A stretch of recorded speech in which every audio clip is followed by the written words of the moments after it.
అలానే ఒక మాట, నేనేం తప్పించుకొని అనలే. నాకు ఆ రోజు తప్పు అనిపించింది, నేను ఖండించా. 100% తప్పు అన్నా. నేను ఆ మాట మీద నేను బతికినంత కాలం నిలబడతా.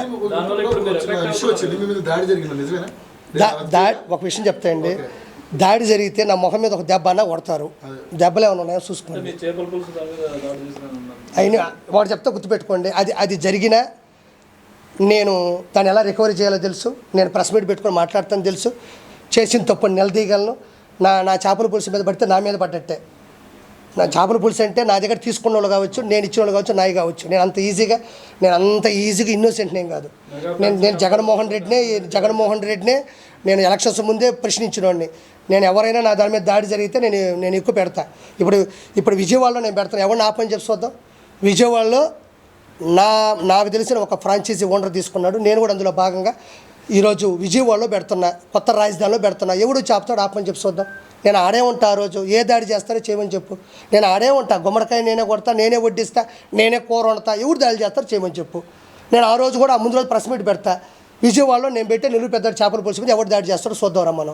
ఏమంత ఈజీ. ఇది ప్రజాస్వామ్యం. ఇది ప్రజల కొరకు, ప్రజల చేత రాసినట్టు రాజ్యాంగంలో ఉన్న ప్రజలు మనం ఇష్ట ప్రకారం వచ్చి దాడులు చేస్తుంటే లా ఎట్టపోయింది, పోలీస్ డిపార్ట్మెంట్ ఎట్టపోతుంది, సెక్షన్లు ఎట్టపోతాయి, ప్రజలు ఎట్టపోతారు, మీడియా ఎట్టపోతుంది, ఆడిపోతాయి, సీసీ కెమెరాలు ఎట్టపోతాయి. అంత ఈజీ అనుకున్నారు. ఒకటి మీద ఒక దాడి చేయాలంటే అంత ఈజీగా ఉండదు.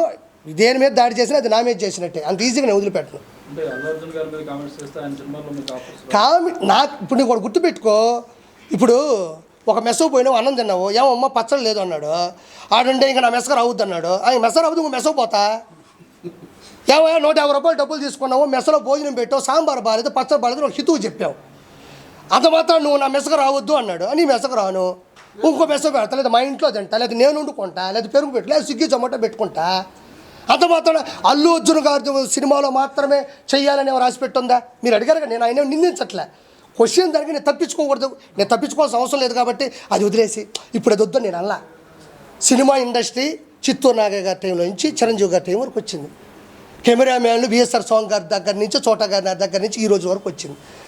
కమెడియన్లు, 24 crafts, film chamber, producer council, junior artist సంఘం, ఏమన్నా కెమెరా సంఘం, కెమెరా ఆర్టిస్టులు, కెమెరామెన్, ఇవన్నీ పెద్ద పెద్ద క్రాఫ్ట్స్. అవి ఎవ్వరూ ఏ దాన్ని అణిచివేయలేరు. నాకు ఆ రోజు జరిగి తప్పు అనిపించిందా నేను చెప్పా, ఈరోజు నిలబడ్డాను అంతే. నేను ఆ విషయంలో ఇంకెనక తగ్గను. ఇప్పుడు మీరు అడగకపోతే నేను చెప్పేవాడు కాదు. ఎప్పటికైనా కట్టుబడి ఉంటా.